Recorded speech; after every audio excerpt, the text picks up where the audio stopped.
The security guard held up a hand to stop me just as I was getting onto the sidewalk outside the naval hall. His face was hard yet courteous as he looked down at the clipboard and then back up. "Your name isn't on the list, ma'am." The comments came out more harshly than they should have, but what truly stung was my father's smirk from a few feet away. In a tone that was intended for me to hear, he leaned over to a fellow officer and said, "She's not even invited." My heart thumped, not out of shame, but rather with a sting I had felt all my life. It was the sort of day that ought to have been joyous, with the air crisp with the subtle aroma of the sea. Rather, I was informed I didn't belong while I stood at the gate to my brother's promotion and my father's retirement ceremony. Inside, I could see Michael trembling, the golden kid in his immaculate outfit, soaking up the cheers. My father's eyes swept over me as though I were just another person in the crowd rather than his daughter. Years before, they had written me that story. I wasn't quite up to the family's standards for a true naval officer, so I was the afterthought. However, that tale was no longer accurate. And they were going to find out today. Not even my brother, father, or the rows of well-dressed guests knew that I had only been elevated to Rear Admiral a few weeks prior. I had kept it even more secret from my family than the Navy had until the formal announcement. I made the decision that I could not go as I stood at the gate and felt the icy metal of my ID in my hand. I had no intention of arguing my way in. I refused to plead for a seat. Wearing the truth on my shoulders, I was going to enter that hall on my own terms, making it impossible for anyone to ignore.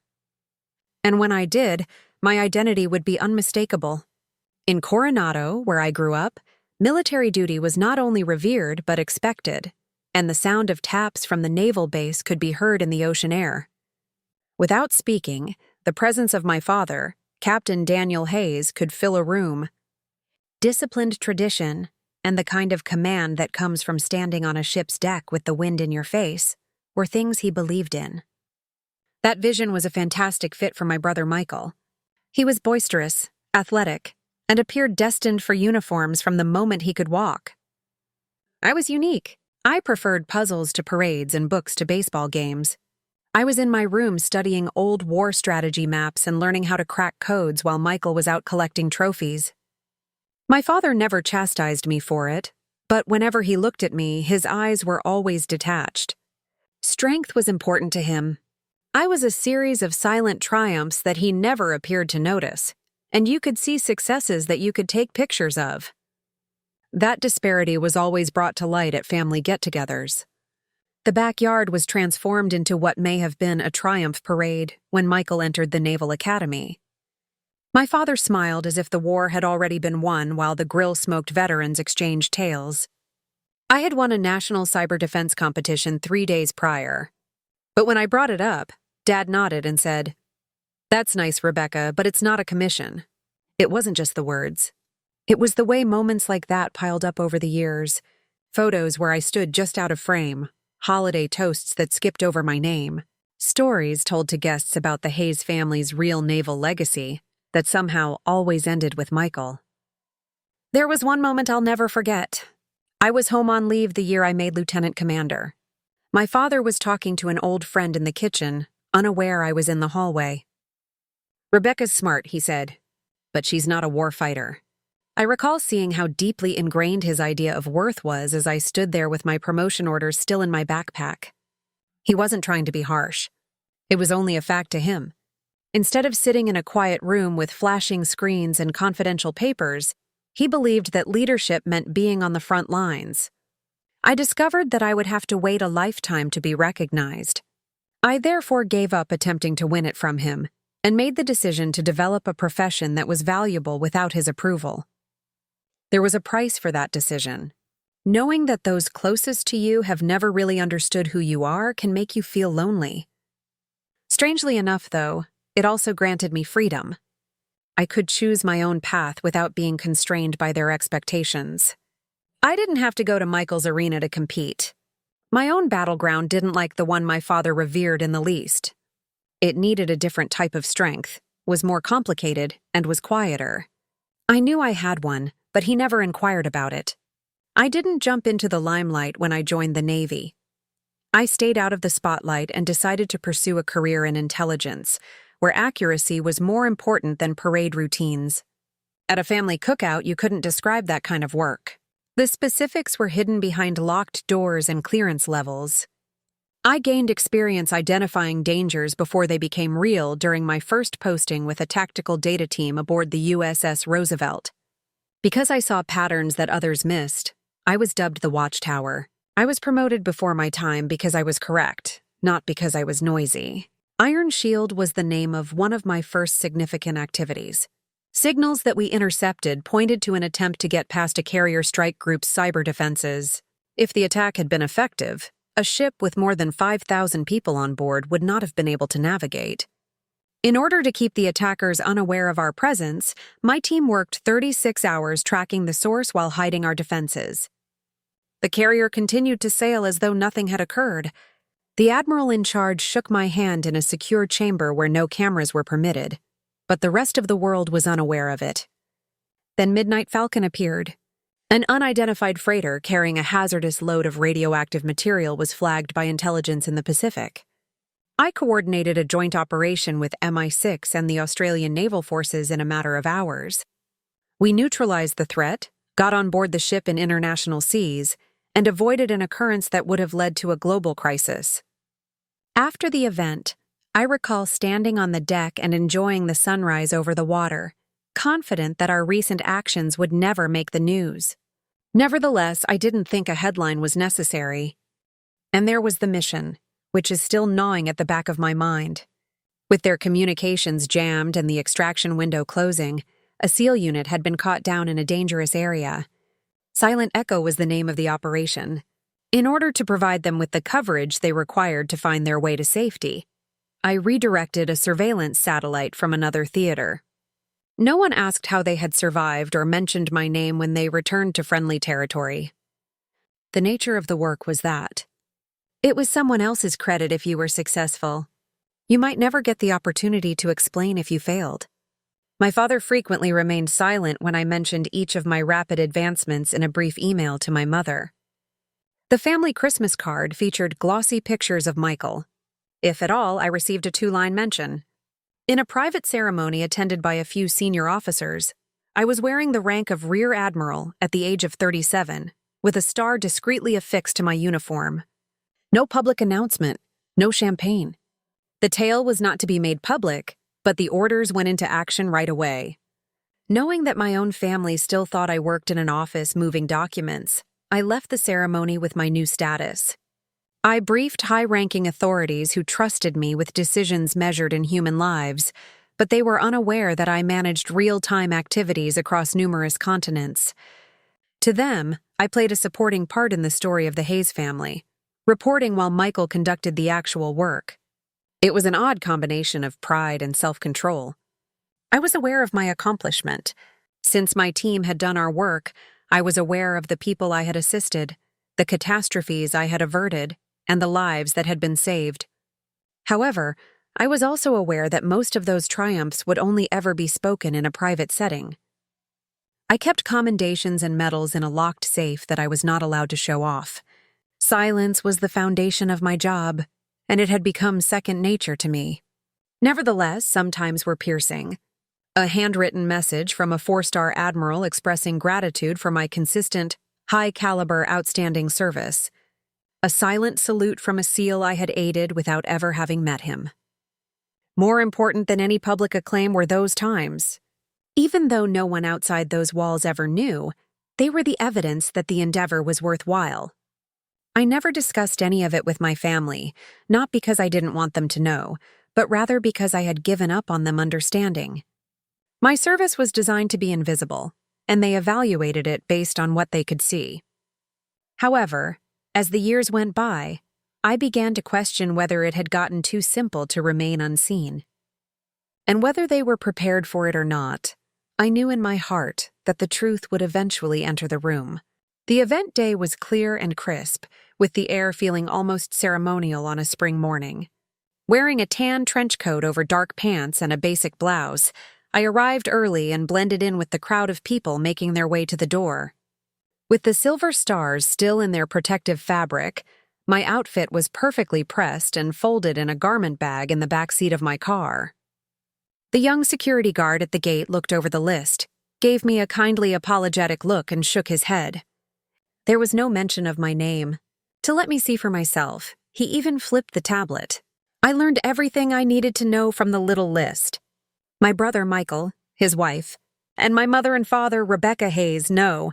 After thanking the police, I moved aside and looked away as other visitors went by. I thought for a second about going. I could have let the story carry on without me by turning the car around and leaving for home. After all, I had always done it.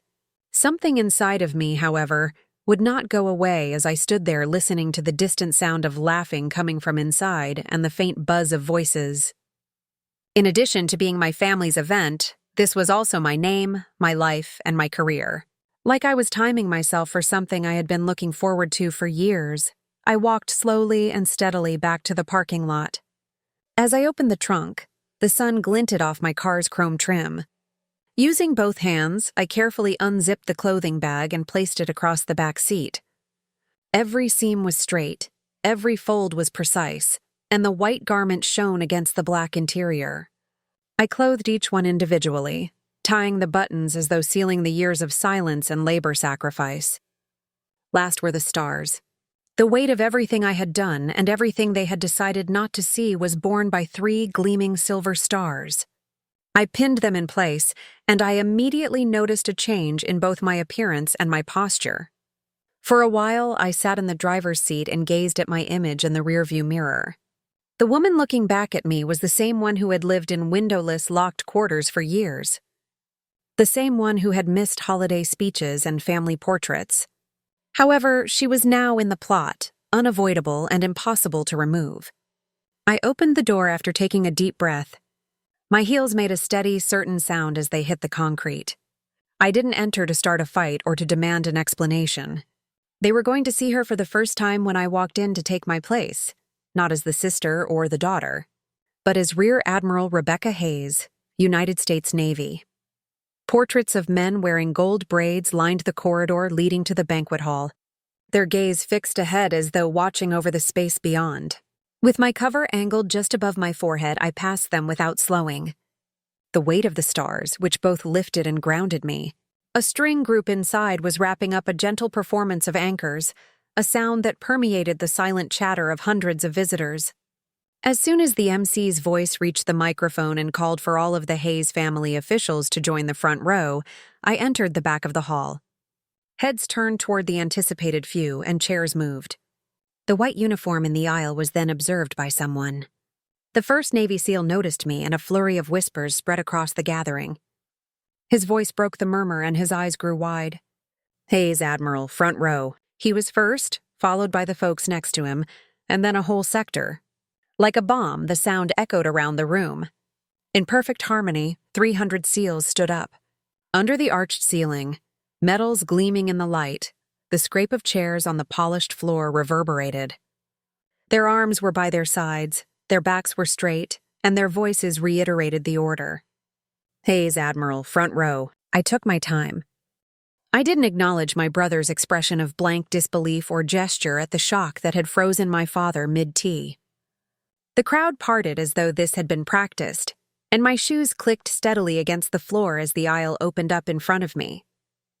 Lost in the controlled roar of recognition, the MC lowered his voice and faltered. Conversations came to a halt as I walked past table after table with people watching me. Commanders, vice admirals, and young ensigns, just out of the academy, were all watching. Not because I asked for it, but because I deserved it. For the sake of civility, the SEALs did not defend me. Because they had walked away from operations, they would not have survived without me. And because they knew my name from briefings that never saw daylight, they stood. My father's eyes were fixed on mine with an expression I couldn't quite decipher, and his glass was still half full. My mother had her mouth open and her hands pressed to her chest. Michael simply stood there, his face a jumble of bewilderment and what appeared to be terror. I continued to look straight ahead. This was no time for justifications.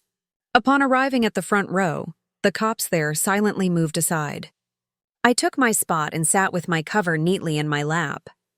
The MC tried to adjust by clearing his throat and speaking in a weak voice. "Rebecca Hayes, Rear Admiral, ladies and gentlemen." Applause ensued, sporadic at first, then growing, but it made little difference. The time had come. The room didn't glance past me for the first time in my life. I wasn't caught off guard. The story was not rewritten. All they needed to know was there in front of them in 3 silver stars and the ensuing quiet, so I didn't have to say a word. After the official program concluded, the room broke up into groups of people talking to each other. For a while, I stood close to the front, still in my chair, allowing the cadence of voices to envelop me. Senior officers separated from their groups and came up one by one. After shaking my hand, a vice admiral with a chest full of ribbons murmured softly, "It's good to finally put a face to the name." Other people nodded, shook hands, or uttered a few words specifically for me. They didn't request specifics. What they needed to know they already knew. Michael walked up behind me, his face still attempting to adjust to the past hour. "For what length of time have you been hiding this?" He spoke in a quiet, almost circumspect tone, as if unsure of my response. 15 years. I looked him in the eyes, and he blinked before exhaling as the weight of the number settled between us. He gave a slight nod and took a step back, but for a brief time it appeared as though he wanted to say more. The last person to approach was my father.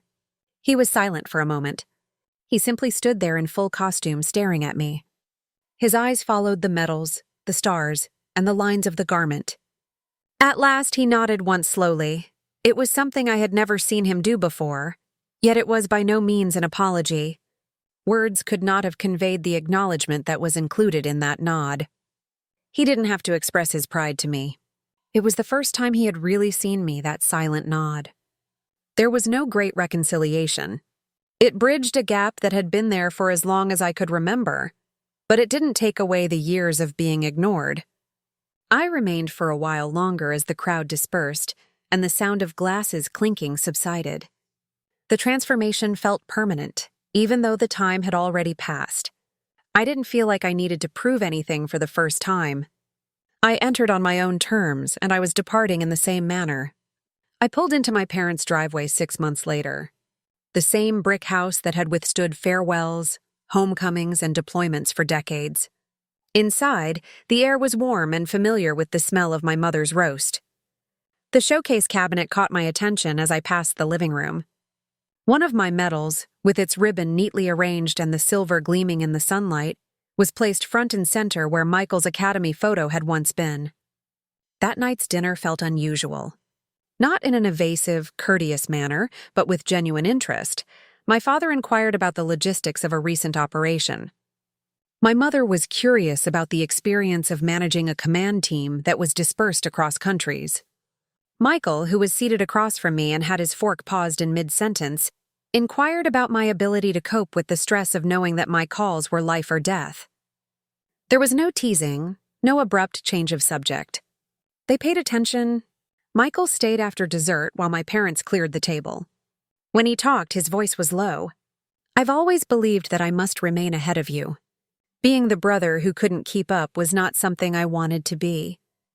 After a brief glance down, he looked back into my eyes. "As it happens, I never could, and that's all right."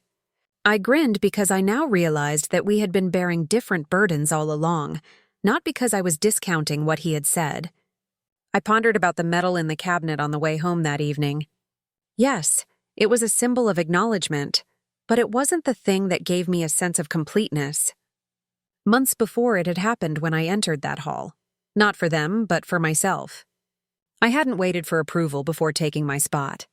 And I couldn't get that from a medal, a nod, or a question. The engine hummed steadily as the road extended ahead in the silent darkness. I understood that they had never been the ones to offer the most significant acknowledgement. I had finally seized what had always been mine.